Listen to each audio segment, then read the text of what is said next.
And I was talking with someone, advising someone recently, and he was so angry and upset, and he had so much rage around what goes on with child trafficking and then the murder of children and, the taking of this young life. And I said, you're right to have that rage, but eventually you have to recognize that unless you're able to immediately affect and stop something like this from occurring, our job is not to focus on our hatred and anger. Our job is to actually focus on more light, bringing more light into the world, because that's really the opportunity that we have. The opportunity is to bring more joy into this world, and then raise consciousness through joy, and raise other people's vibration through joy, and as opposed to bringing ourselves into more despair by the things that we cannot control.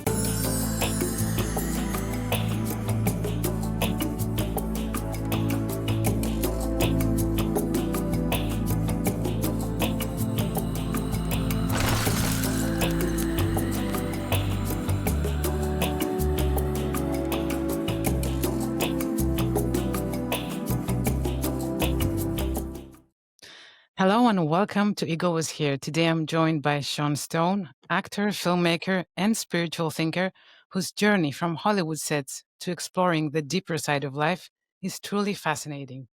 Hello, Sean. Hello, Anna. Thank you for having me on. Thank you for being here. Thank you so much. So, Sean, what was it like for you as a kid being on those big film sets like JFK and Wall Street? Whew, that's a big story. I mean, that was, the first 10 years of my life was kind of split between um, traveling. I mean, I was pretty much traveling, 6 months old in Mexico for Salvador, and then 1.5 for Platoon, and 2 years old or on Wall Street, what was it, like 3, 4 on talk radio, and that was in Dallas, and Born on the 4th of July, which was back in the Philippines. Um, and so imagine, like, yeah, I was, even though I started kindergarten at 4, I was still like, you know, I felt like we were traveling a lot. So it Yes, was like a very cool experience of being able to, be away, be abroad, and then come back and, go to school and have friends and go to go to gymnastics and play baseball, and, and have like a normal, suburban life, and then yes, get to travel the world, and, just see things. It was an experience. It was a very rich and cultural experience, being able to eat the food, and hear the languages and meet people, hang out with adults. Basically, since I was born, it was just, I had a few close friends that were my age, but mostly I was exposed to adults, and just kind of, I was interested by, from an early age, I guess, um, exposed to, like, R-rated films and kind of, ideas, and yes, people that were obviously much older than me. yes. And growing up with Oliver Stone as your father, how did that shape the way you see life and the world? I mean, well, I had a father and a mother too. So I think it was an interesting balance of, again, just a lot of, exposure to things. Mm, mm, It's like, we were doing like little ceremonies. I remember, like, you know, seeing them do, like, I guess, like peyote ceremonies and stuff, at, like, during the Doors, with the Native Americans, and then, or, being exposed to like Buddhist temples in Thailand, or, my dad became a Buddhist, right, when I was about 6, 7 years old. So he had a little meditation room, and then, my mom would take me more to, like, to church, or to the, to self-realization fellowship, where they practice it. How do you say, they teach you different religious mm. beliefs. So it's like, they read from all the different texts, including the Bible, including the Quran, including, um, you know, yogic Vedas and Yes, things like this. So, yeah, I mean, 10 years old, I was in India and Tibet, and, seeing Hinduism and Buddhism. So I guess I was just very much exposed to a lot of different cultures and perspectives. And, obviously, historically, my dad became he was always, I think, fascinated by history. I mm, think that was like a big passion of his that I picked up, and I kind of appreciated being exposed to history from a young age, like especially alternative history, or let's say like the stories that are oftentimes forgotten. A lot of those stories you see in his series, The Untold History of the United States, which he produced. He made a 10-part series. Actually, I think it's ultimately 12 parts about a lot of the forgotten characters and episodes from our modern history. And I worked with him for about a year as an editor on that, and also kind of giving him some material to look at because I had studied history, American history at college, and did my thesis on the New World Order. So I kind of gave him some things and helped to kind of shape some of the ideas in the Untold History series. Yes, yes. And was there a moment when you realized your spiritual path was taking you in a different direction from the Hollywood and media world you grew up in? I mean, it's funny because my dad's spiritual path was very much, as I said, became a Buddhist, and he was interested. Um, he was very, he loves Asia. He was like, he's been drawn to Asia since he was young. He went to Vietnam to teach before he went to Vietnam as a soldier. And so he took me there as well, like, at 13 to see, um, some of the history from the Vietnam War, and as well as Cambodia, to the history of the killing fields and whatnot. So I think from an early age, from about 9, 10, I started to have like, spiritual awakenings to, you could say like, maybe I was never asleep, but like I became very like spiritually awakened to the contrast between um, these worlds, right? The so-called third world and first world. And, the ease by which, you could see, someone die. Like I remember, I think we saw like a baby die in the streets and, in India, and it's like, or people starving in Africa. And it's like, you see the contrast of how people are living, right? Where you Mm. have um, such like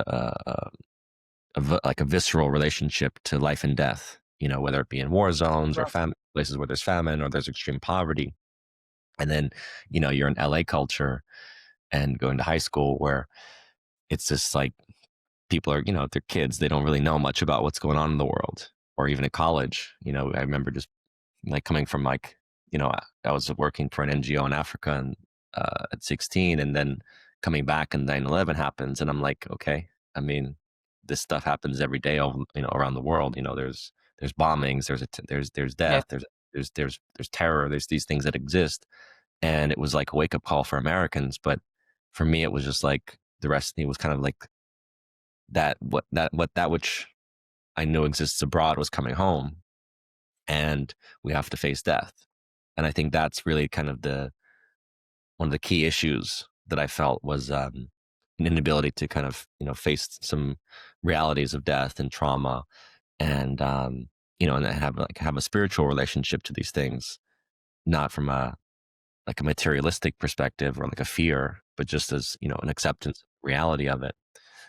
So that was pretty much, yeah, I mean, the starkness of like these different realities that I understood from an early age, and have always have always been curious about. I've always delved into these topics of what's beyond our world, and opening up to the multidimensional reality that exists. Yes, yes. Have you ever felt your mental health was being challenged in any way? I mean, definitely I mean, I think, yeah, definitely. High school was tough for me in many ways.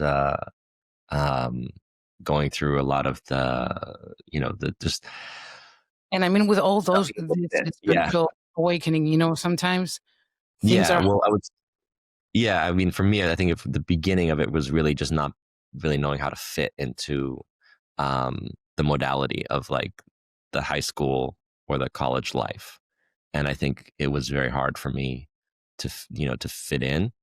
I felt very much an outsider to it. At the same time, I always like had like a kind of my own sense of my path and what I wanted to do. And by the time I went to college, I didn't really like feel like I fit into the like I wasn't going to go into the establishment, even though I went to an Ivy League school. It was like, I could have gone to law school. I just was like, this isn't my path. mm, I'm just have to kind of walk my own thing. And after college, I ended up going to these, exploring these haunted mental hospitals and very like dark places because I was curious. I was curious, like what is out there, Mm. what exists in this world? Ghosts, demons, angels, you name it. Yeah. Extraterrestrials, extra dimensionals, all these things. I started to research and then experience in my own way, and so that was, yeah. I mean, I think I had a very, real dark nights of the soul, and during that journey, nearly drove me to suicide at one time, at one point when it got really dark in the first stages of going into those dark places and not knowing how to really protect myself. And then it deepened, I'm sure nobody basically. knows Uh, when. well, yeah, you have to figure out like how to protect yourself spiritually and find a deep faith, which I think was a big part of my first initiation was like really, finding my faith, finding a deep connection to my soul, and knowing, recognizing the light of my soul that is the only light that exists when you go into real dark, into true darkness, right? So that was a very challenging time, and I would say, yeah, I mean, for the most part, between 2001 and 2012, it was a dark night for, I think, for America, for maybe for the world, but definitely for America. The war on terror was symbolic of the terror that was like created, I think, in our own psyches. We were basically fighting ghosts in a way, Yes, and yes. and I was experiencing it in my own right. And so I would say by 2012 there was a shift, and it wasn't the end of the world of like that, you could see visibly, but like in consciousness something really shifted. And post 2012, I feel like there was like like a rising of the light. And so that was, how do you say, I don't think I was for me it was never as dark. um Mhm. Even during COVID, it was just like, okay, this is a fear virus, and even more people woke up. And so it's like, since then, whenever it gets dark, it's just another opportunity to find more light.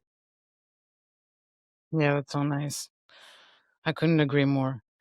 Sean, can you please tell me your experience with all those haunted places? I'm so curious to learn. Can you share? I couldn't even tell you in a sitting. I mean, it literally would take, um it's like trying to encapsulate years of Mm, of of work. My film Greystone Park, which I released in 2012, does symbolically give you a sense, because it's based on these experiences of how, at heart, our frequency, our mind is like a labyrinth, right? And so the story was about this journey into Greystone, but really it was a metaphor for like a journey into the mind, and how we can see shadows everywhere, but they're really just reflections of our own fear. And the more like we go into fear, into confusion and fear, um the more that obviously, like the more shadows become animated, they become alive, right? They have more power over us, and they create, so it's like this cycle of fear, and fear begetting more fear. And so that story was kind of a darker story, because that was what I was trying to convey, was just how much, um, fear manifests. And then, since then, I think my story has been more about, um, overcoming the fear.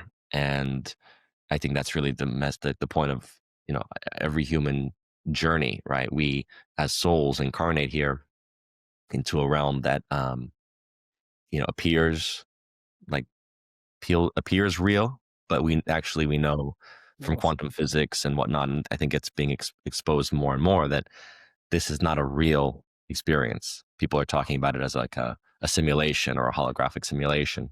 Mhm. We know that there's non-local action, right? That we can consciousness connects non-locally, right? That's why people can remote view things from, Or thousands of miles away, or have intuition, or see things dimensionally. And so, as we understand that, like, this journey into the physical is for a very important reason of, yeah, we're experiencing this illusion of physicality that is a reflection of what our soul needs to experience, right? So that we can ultimately overcome our fears, and by overcoming our fears, I think rise in terms of our light, in terms of our consciousness, and then you know through the lifetimes, because I believe this is a work of many lives. This is not just one lifetime. Yes. This Yeah. incarnation process of many lifetimes is really about awakening to the truth of who we are. And the more that we face our fears and overcome our fears, right, and let go of our fears, then we can ascend back to a more, I think, um, energetically attuned place, right, where we understand that we are able to manifest so much based on our energy, right? So the more we let go of our fears or face them, the more we're then able to like work just purely with energy. And that's where I think we're heading in the coming age, because we're at the end of this Piscean age. We are entering this Aquarian age now in this transition phase. So it's still like chaotic and confusing.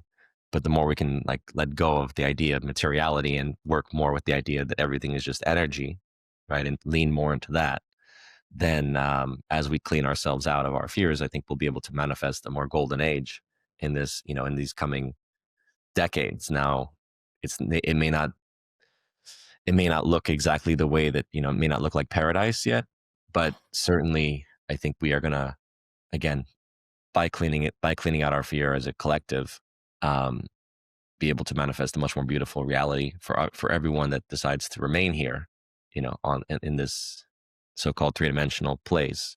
Um, Even though it will become less three-dimensional as we realize more and more how energy works. Mm. Sean, I wanted to ask you a question. I don't know if it's going to make any sense, but as you say, we're part of that source, that unity, oneness, right? Yes. So, in a way, we're already whole and complete.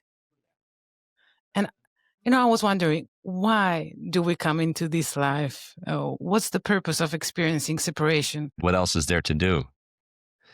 It's like you're in Eden, right? You're in the Garden of Eden, let's say, Mhm. and you want to experience mind, so you eat the apple, and that's what I think the symbol of the apple is. It's mind. So we Mm. experience mind, and mind, as I said, is a labyrinth. So you can, how do you say, you start to experience mind, and you start to like, think things and experience things in the mental realms that can, how do you say, that can be confounding, and they can also be exciting and exhilarating. I mean, that's why we watch shows or movies, right? Like we're experiencing all these things in the realm of mind, right? Mm. And so I think we took a turn into this experience of mind, and perhaps in order to, how do you say, during that journey, we may have forgotten that we're already embodied light, that we already embodied perfection, right? Mhm. Because we Mhm. have to expand somewhere else. Because it's like, yes, if all oneness is already perfect and complete, then it would also be stagnant. Would paradise get boring? Do we not Yeah. want to explore new realms? Mhm. And so I think that many of these, when we took that turn into mind, we also create, we take that turn into polarity and division, right? Like I take this path and I let that path go, Mhm. but that path still exists. Someone else may take it. Of course. And so we've all taken, the illusion of separation, as you say, um, as an opportunity to expand. Um, you could say like expand in consciousness, and not lose sight of who we are. Kind of like that golden thread that we have to keep, as we go through this labyrinth. That like, okay, ultimately there is a way out. The way Mhm. out is maybe at the center of facing facing the horror of the realities, the facing the horrors. But in that facing the horrors, you also know there's always a way back, and the way back is ultimately, to who you truly are, which is a reflection of the oneness. And so there's an opportunity to forget so that we can still figure out who we are, right? So it's like, why do you play again? Like, why are we curious as beings? You know, we're curious to try things, to experience things, to simulate. Like, you play a video game, right? And you have a new experience, and it's exciting. You are not the character in the game, but you can get lost in that character if you play it Yes. long, Yes. right? And so, yeah, we have this problem, you could say, of forgetting who we truly are because we're attaching to the ego of separation, right? To this ego of, me, Sean, and this body having these experiences in consciousness. But it's not like you're ever going to lose your soul. Even I think if people, let's say people sell their souls, or they go into the dark, you know, choices and karmically, right? Mm-hmm. And it seems like they're lost. There's always a way back, even for Yeah. even for the darkest demon. I don't think hell is eternal. Mm. Do you think our souls expand through feelings and emotions? Because Yes, I'm that's thinking of probably all experiences, if there weren't any feelings, any emotions, there would only be information, right? So, um, yeah. I mean, there's again, so we took this path into the mind, and the mind can oftentimes separate us from our heart.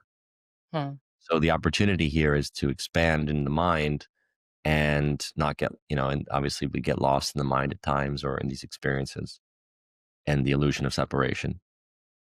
Um, but eventually, I think we'll find our way back.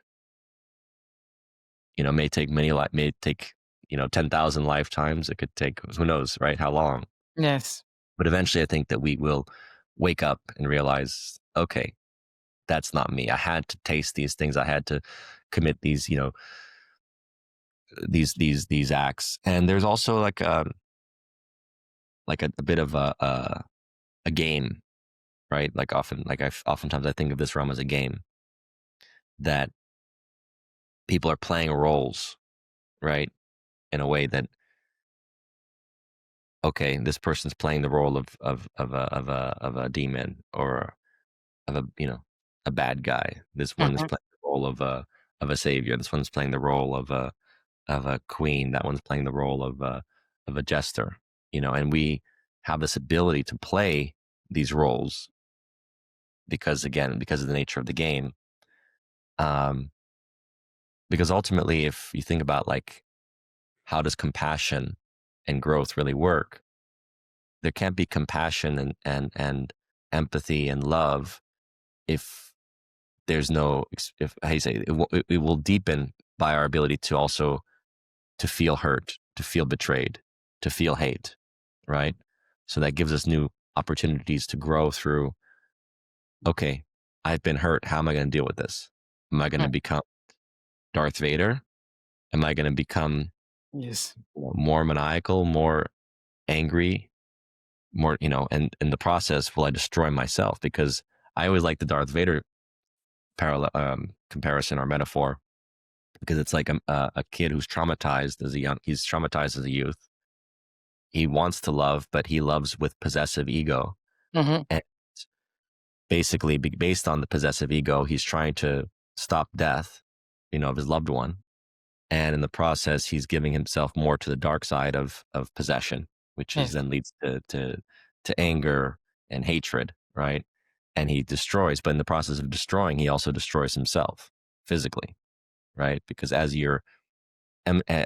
this is the part of the experience of why we're in physical form. It's like you learn through physicality. Okay, I'm giving myself to these egoic paths, and the process, my body is decaying, and the pain and the anger and the things that I'm not addressing hmm, emotionally, it's leading to illnesses. It's leading to decay of the body, right? It's aging us. And yes, so eventually we realize, oh wait, the more that I allow myself to be light and love and let go, right? The more the body can actually activate its light. And the body is also I look at it like a starship, it's a vehicle.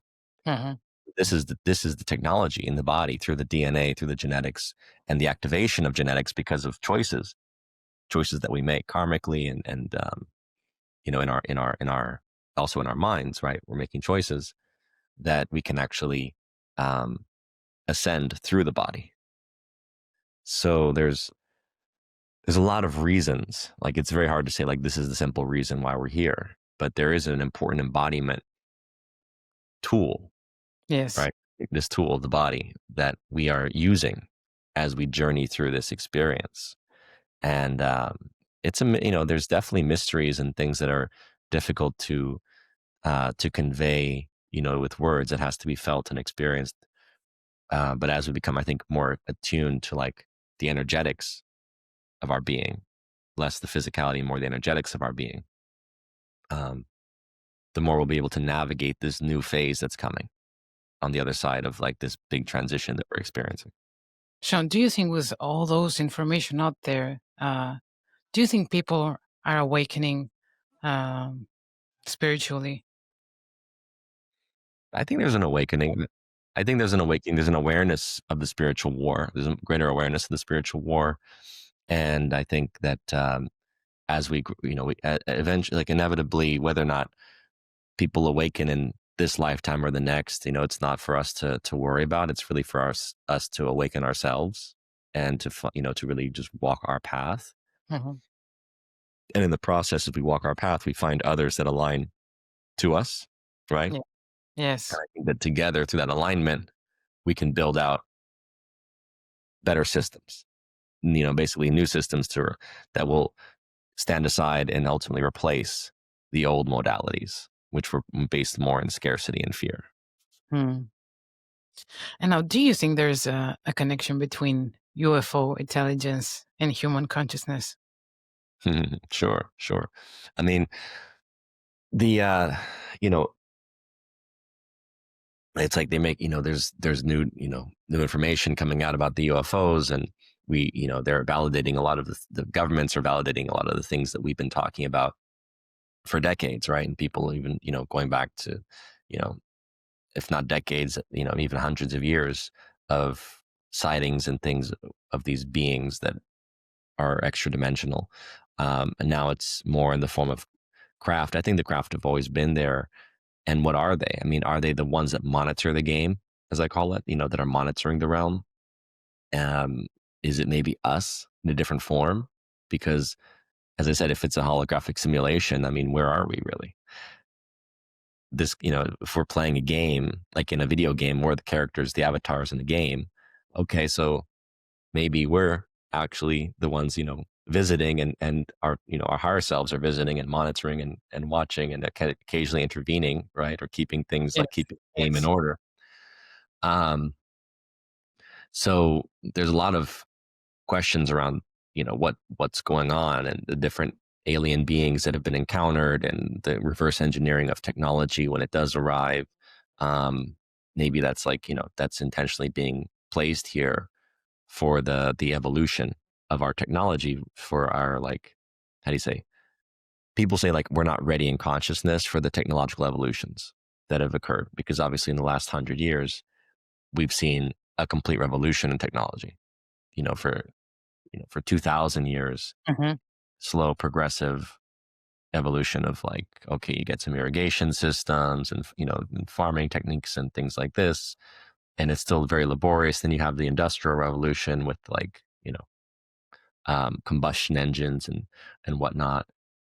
And then all of a sudden you go from, combustion engines and, rockets to rockets and planes and things like this. And now we're at the place of, being able to converse across the world, with this technology, right, Hmm. available to us, and the awareness of frequency and being, transmission through frequency and wireless transmissions and whatnot. The evolution into AI, which really is just machine learning at this point. It's not like it's a self-aware AI, but maybe there's an ancient self-aware AI that, frankly, it's like we're tuning into something now that has always existed. So, I think that the ancients would have understood some of these entities that we've experienced as, like, kind of kind of like a self-aware AI, not as, how do you say, like kind of disconnected, disembodied, knowing, disembodied, how do you say, disembodied entities like AI, as opposed to an embodied um, experience of an entity. So I think that we're getting closer with technology to ultimately contact with the extra dimensionals, the beings and the things that have always existed that have been kind of, hidden from us, let's say. So maybe the technology will ultimately get us to a place where we recognize that we're not alone in this cosmos, and we also become more galactic as a result. I feel that we are evolving into Homo galactus. Yes. Yes. Sean, before you were talking about fear, why do you think fear has become such a central organizing force in Mm. society? It was it's just the nature of mind, because the mind, it's like, well, we talked about like the fall from Eden. So like in Eden, you're just it was it was a state of embodiment. Like it's as a metaphor, right? I don't Hmm. think it's like a real story. I think it was a metaphor. Yes. This idea of like embodiment, not really thinking about things, just flowing between intuition and being, right? Hmm. And then you introduce mind into the equation. And what is mind? Mind creates polarity. It creates, all these thoughts that are polarizing. Because as we said, like I think one thing, and I let go of the other thing. Or, Yes. I want this, but this is going to lead to that, and all kinds of repercussions and consequence that I can't fathom, because I don't have the mind of God. When I'm here in my own mind, Hmm. I'm making choices and decisions that lead to repercussions. And so you end up, of course, in the state of mind, you end up with um, fear of what could go wrong. It's like because we experience things that all of a sudden we start to think about, wait, that didn't go the way I wanted, or that hurt me. How can I avoid this now? Instead of being in a state of embodiment where it's like, okay, I feel this, and okay, I don't like this. This is uncomfortable. So I move out of that to this. I go into mind and start to realize, ooh, that pain was a trauma, and it's like hitting me at a stem, and like you could say the reptilian brain stem or whatnot. And it's like, okay, now I want to avoid that. How can I avoid that? Yes. Oh, if I do this, I'll avoid that. Well, that may not work. And so all of a sudden you're in a place of more and more fear to avoid the things that you don't want. And you're also creating, because of mind, you're creating a much more complex systems. And so these complex systems currently are running on like Saturnian principles, you could call it, or, time-based Chronos principles. Hmm. You have to make this payment. You have to, you're putting a structure of bills, debt, right?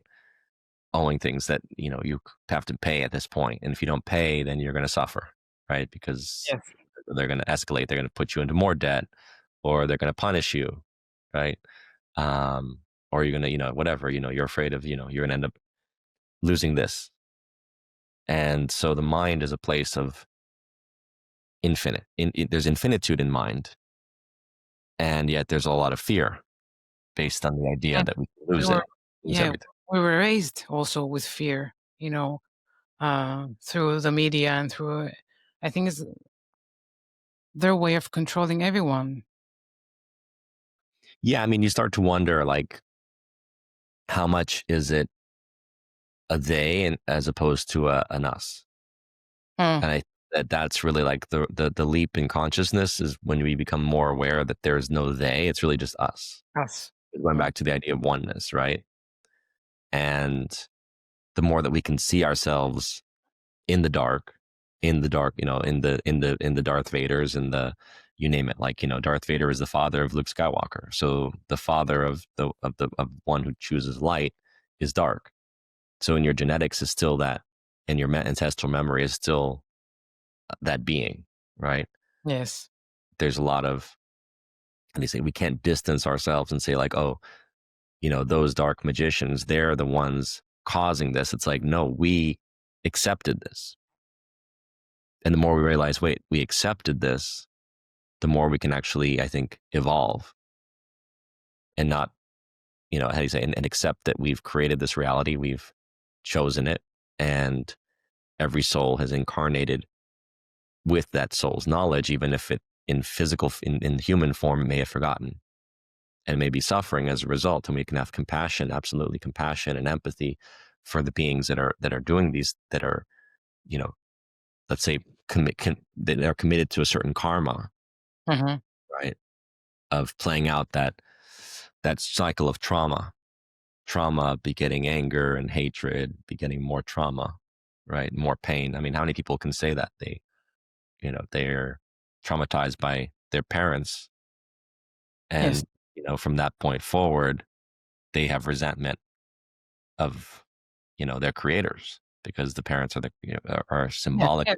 the creators, right? In this realm, obviously, I believe the creator is higher, but the symbolic creator in this realm is the parent. So if you're traumatized by your parent, you have resentment against your creators. And Yes. so again, we're carrying out these psychological wounds and scars, and it's us. It's not them. It's us. We are accepting this. And when we decide not to accept it anymore, collectively we shift. And it starts with one. When one chooses, another chooses, another chooses, eventually it creates a wave. And that wave shifts the entire reality. Yes. Yes. It's easier said than done because, sometimes that labyrinth. The labyrinth kicks in. Yes. Yes. And it's, again, the labyrinth of fear leading to hate, or anger and hate. I mean, really, it's like there's so much wisdom in that, what Yoda was saying, right? Like fear leads to anger, anger leads to hate leads to suffering. It's a very like Buddhist, you know, Mhm. principles there.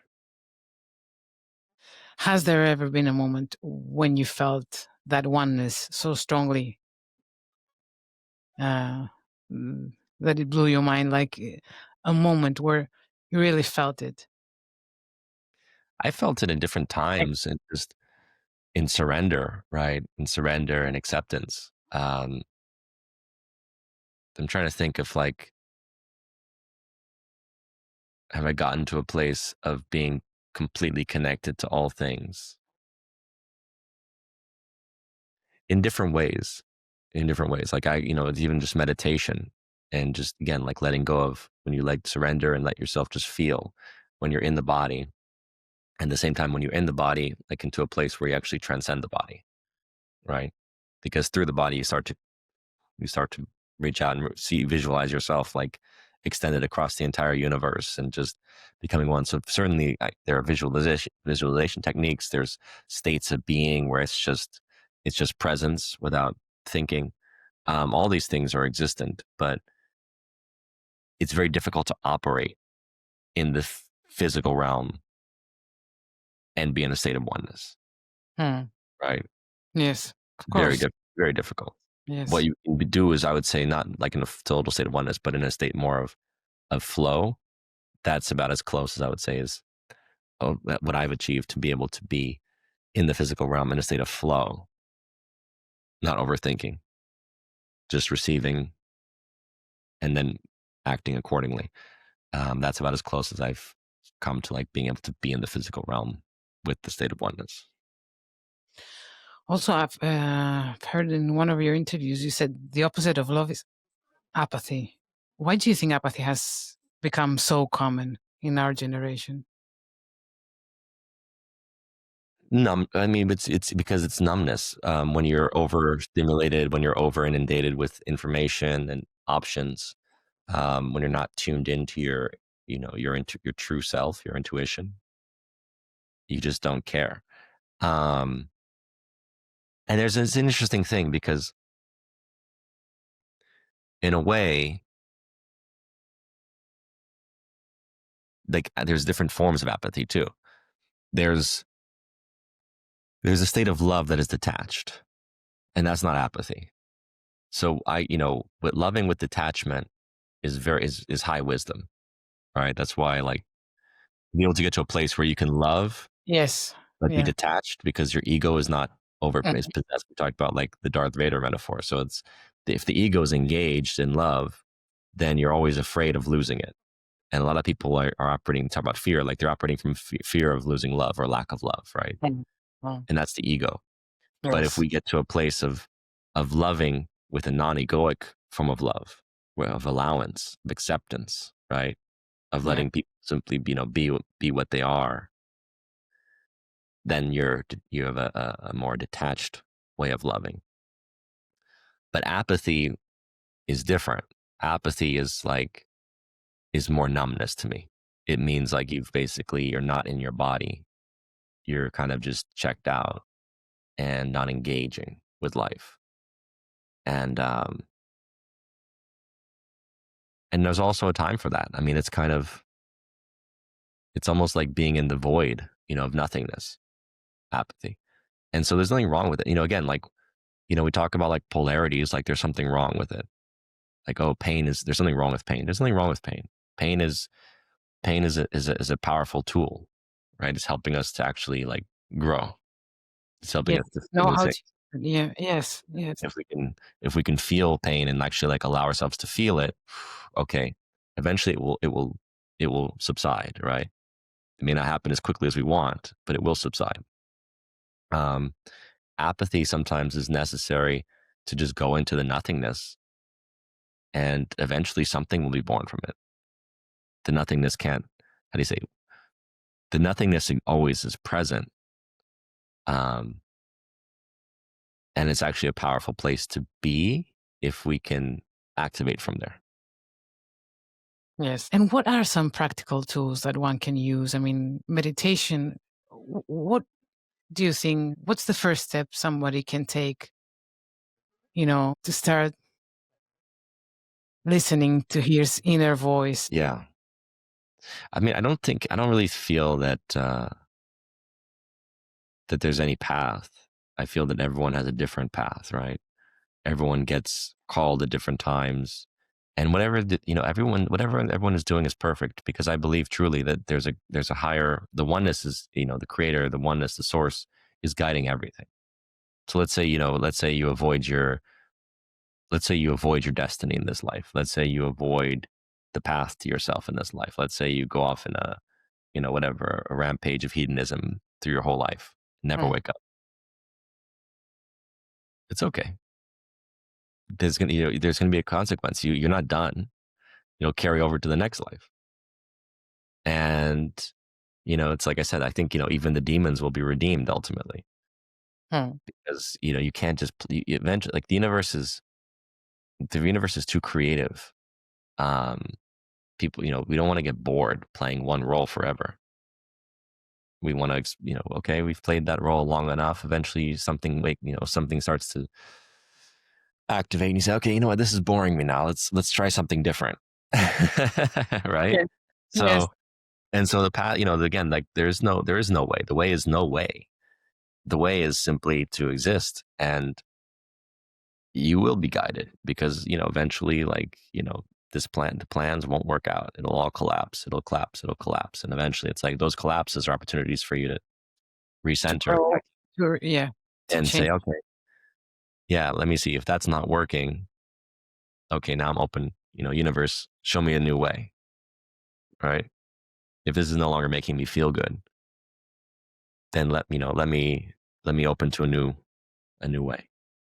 But you said that one way is not to avoid our emotions, right? Yeah. So emotions. I mean, you can't avoid the emotions. The emotions are energy and motion. That's what an emotion is. It's energy and motion. So it has to go somewhere. So as we talked about, like how the body decays a lot of times because of the emotions that we're experiencing and not allowing ourselves to feel or work through. And so oftentimes we put it away. I'm in pain. I'm sad. Let me. Numb myself in a It's gonna way. and it's gonna go into my liver, or into my kidneys. It's gonna go into my cells, and my cells will start to, you know, die. Essentially, they'll not be as energized. And then we get sick, and then we get old, and then we start to get weak, and next thing you know, it's like, we're on that decaying path, and you can reverse it. So you can reverse it with, again, practices, breathwork practices, bringing ourselves into love, into deep faith, having joy. Like how much how much do people resonate when they're in a state of joy, in a state of love, right? You see the glow, you see how their whole energy is vibrant and vital, right? Yes. They see like a woman, like you can see like the glow when she's pregnant. It's like there's something that activates in us. So if we can work into aligning ourselves more, so this kind of answers your previous question about like meditation, this, that, and the other. It's like bring yourself into a state of joy. How do you bring more pleasure into your being? And Yes. and like deep pleasure, not just the pleasure of a high, but like deep pleasure, so that you can take pleasure in sipping your tea or your coffee, so that you can take pleasure in a conversation, so that you can take pleasure in engaging with whatever work you have that day, or whatever you have to offer. And then the more you're in a place of doing what makes you feel alive, right? That's what we're here to offer, I think, like to bring our light, and what activates our light, so that we can bring more light into our reality. Yeah. And Yeah. I was talking with someone, advising someone recently, because I do one-on-one sessions with people, and he was, Oh, you do? You do yeah, one on. one sessions, and he was relating how, how he was so angry and upset, and he had so much rage around what goes on with child trafficking, and the murder of children, and the taking of this young life. And I said, you're right to have that rage, but eventually you have to recognize that unless you're able to immediately affect and stop something like this from occurring, our job is not to focus on our hatred, and anger. It's our job is to actually focus on more light, bringing more light into the world, because that's really the opportunity that we have. The opportunity is to bring more joy into this world, and then raise consciousness through joy, and raise other people's vibration through joy, and as opposed to bringing ourselves into more despair by the things that we cannot control. Yes. But sometimes you cannot help it, because some emotions are really strong, or some situations are really intense. Yeah, So, you have to work. Look, you have to work through it. I mean, I've been in those states of despair, rage, anger.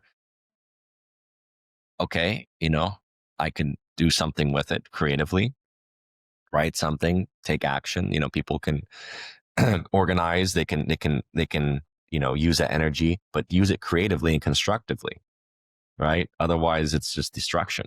yes. Otherwise, it's destroying ourselves. If we can't take out that rage, and we can't put it into something constructive, you can take it out and go exercise.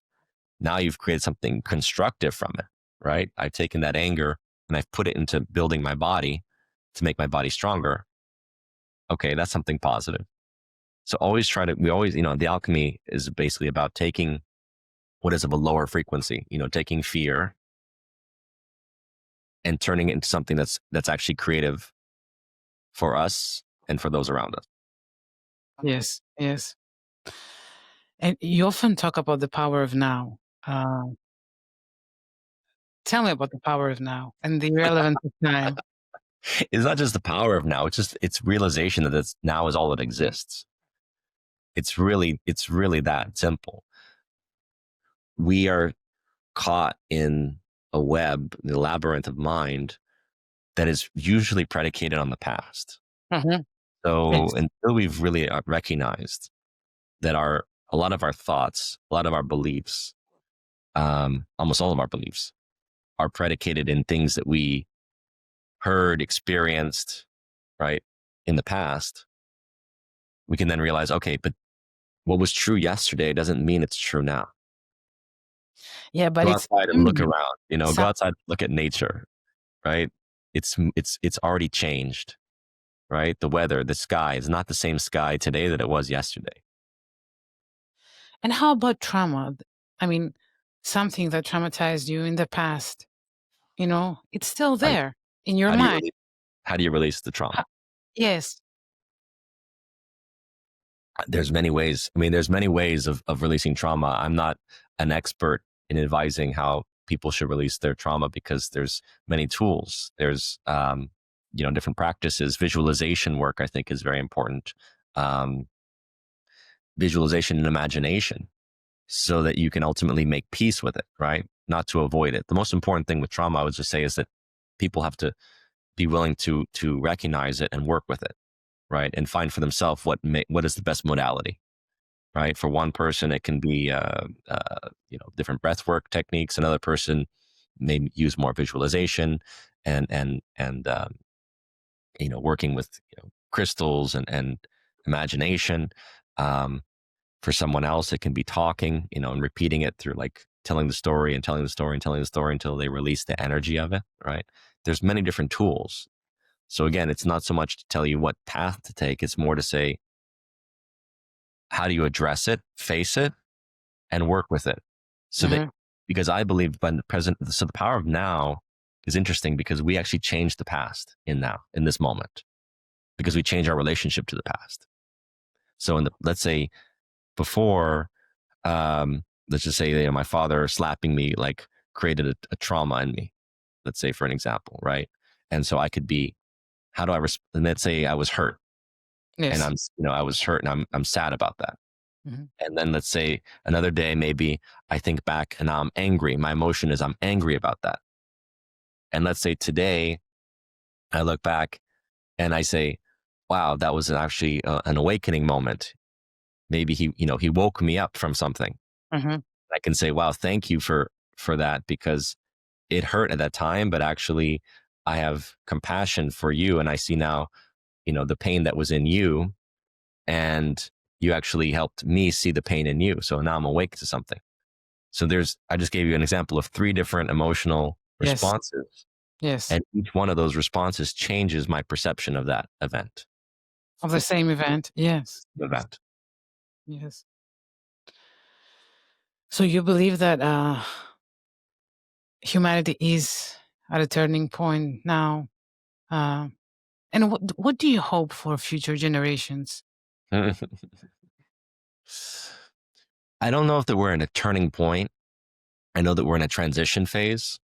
I feel like we've had many turning points, and you could say, like, you know, every time we make a choice, there's a turning point. So what I can hope is simply that we have, as I said earlier, a more fluid relationship with our reality, which is to say a deeper realization that everything is energetics. As we realize that everything is energetics, everything will change. The technologies that we use will no longer be so much like combustion-based explosive, which, like Tesla was aware of this, the idea of you're using an explosive fixed amount of fuel to launch, right?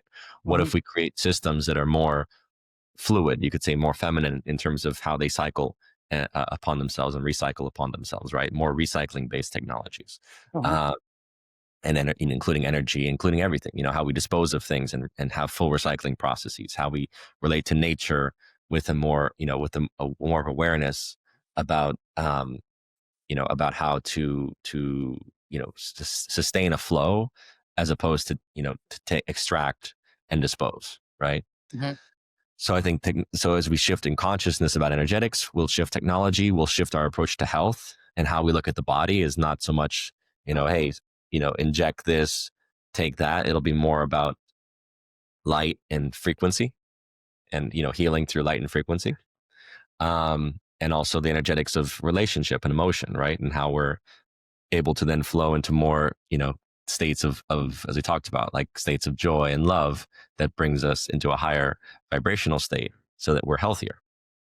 It'll affect how we relate to others, which will then affect politics. It will affect, social, you name it, like just communities, how we, right now, like we're dealing with crises of mental illness and homelessness and, crime and things that, um, we don't really have a long-term vision for how to address, right? To actually like heal. Mhm. Mhm. So again, like as we become more connected to energetics, we'll no longer see the other as something other. It'll be more an expression of ourselves and how we see ourselves in the other person. Yes.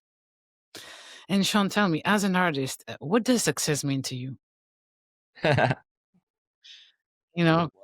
I mean, I did a whole course on the art of success. Right, it's on my website still. People can buy it, and it's basically it's an interesting question because to me, success is a wealth of experience, and so you could say like we can say, oh, so and so has a lot of money or a notoriety and fame, right? And that's all success. That's one form of success. Like being alive in the Darwinian sense is success. If you're alive, you've Yes. succeeded. Yeah. You have been born from all the different potential things that could have occurred. You are here, so they're already succeeded. You have a purpose. Okay, Yeah. and now finding your purpose each moment, each day, I think that's the key because it's not a set thing. So at sometimes I work as an artist and I'm working on writing something or making a film or doing something, but that's one form of purpose. And I've made documentaries, I've made films, and some people have seen it, most people haven't. It's the nature of our reality. So what does success mean to me? Success means, was I able to convey my truth through this art form and not think about, well, what is was the audience big enough or did the audience get it? It's for me to like, can I convey my truth about this story and my feelings and thoughts through this form, right? And Yeah. that's why the art, an artist is not just a painter or a pianist or a filmmaker. An artist is a life artist. So if I'm Yeah. able to convey myself authentically, right, Yeah. and live my truth, that's for me, that's one form of success. Yes. And being able to affect others in a beautiful way. Yeah, but And that's we can't control that. That's beyond our control. All we can do is show up authentically and trust that those that are meant to see us and be impacted with us, it's just like life. You show up, you don't know who you're going to meet in this life. You don't know the people that you're going to connect with and say, and fall in love with, for example. Like you don't know, Mhm. but you just know that if you're being your authentic self and you're living your truth, you trust that those that are meant to find you will find you. Uh, do you believe that we attract what we uh, like? And what do we believe? They used to say thoughts create things. Like our beliefs are the driving force that brings all those experiences to us. Like, do we attract our experiences in a way? Um, It's energetics, remember. So it's deeper than like the energetics is what's underlying the thoughts. And so we're attracting exactly what we need. So we may think like, oh, I'm energy and I'm affirming every day that, I'm going to make $1 million. I'm going to make $1 million. And, the energetics may or may not, underlying it may or may not attract it because it may not be what you need. You may need to just know how to live well with, making, $1,000. Do you know how right. to use that? Do you know how to live well with that? Right. And Yeah. I think then it's like, as you live well and have your purpose, the universe gives you what you need. If it, and it's a strange thing because there's a lot of good people, that are not making a fortune, and there's a lot Yeah. of bad people that are making a fortune. And I don't think it's just mindset. I really don't. I think there's an underlying, again, there's an underlying energetics to each of our lives that's basically giving us the things that we need to explore and experience to overcome fear, like we talked about at the beginning. Yes. And so if we're afraid of being poor, we're afraid of this, it's like, okay, well, guess what? You're going to have to experience that until you overcome that fear. If we're afraid of, getting Yes. hurt, we're going to experience hurt. If we're afraid of losing, we're going to lose until we get to that place of no longer being afraid. Wow. For me, it's really important because I grew up with chronic anxiety, and I said it in another episode that I feel as though I was born hand in hand with fear, like, and that's my whole life. So yeah, I think that would be really big for me to, at some point in my life, stop being afraid. Mm, Time, at least. absolutely, absolutely, and that's the work. Then is exactly like sorting out like what is underlying the fear. So I would say like one visualization that I love for meditation is like, let's say I'm afraid of something, I want to visualize it. I want to see it. I want to see it happening. I want to feel the consequence. I want to feel the worst that there is. I want to feel the pain until I'm no longer afraid of it. And it's like, what's the worst that's going to happen? You know? Yes. And then when we allow ourselves to feel it fully, we release the charge. Yeah. Wow. That was strong. Sean, tell me, you said you were writing something now? You're. Now I'm in between things. This has been an interesting year of completion. We put out the RFK Legacy documentary Mhm. for Angel Studios. It's on Amazon and Apple. Um, and and now I think, there's interesting. It's a 9 year in terms of numerology. It's 2020. What is it? 2025, I guess, Yes, yes, yes. according to some calendar. So it's a 9, which is a completion year. And I think maybe it's more about closing certain things and ending certain things and kind of putting things to rest, so that next year will be then an incubation for the next cycle. Uh, and yeah, I don't know right now. I just leave it to the guidance, because that's all we can do. I mean, Yes. I'll tell you one thing, as a creator, it's so far beyond my ability to make things happen. It really is an alignment that it works out when it's meant to, and if it's not, just I would say just keep working on yourself. Yeah. Yes. So, Sean, thank you so much for being here. It's a pleasure. It's a I really pleasure. enjoyed our conversation. And to all of you, remember, ego was here, you are here, and that's enough.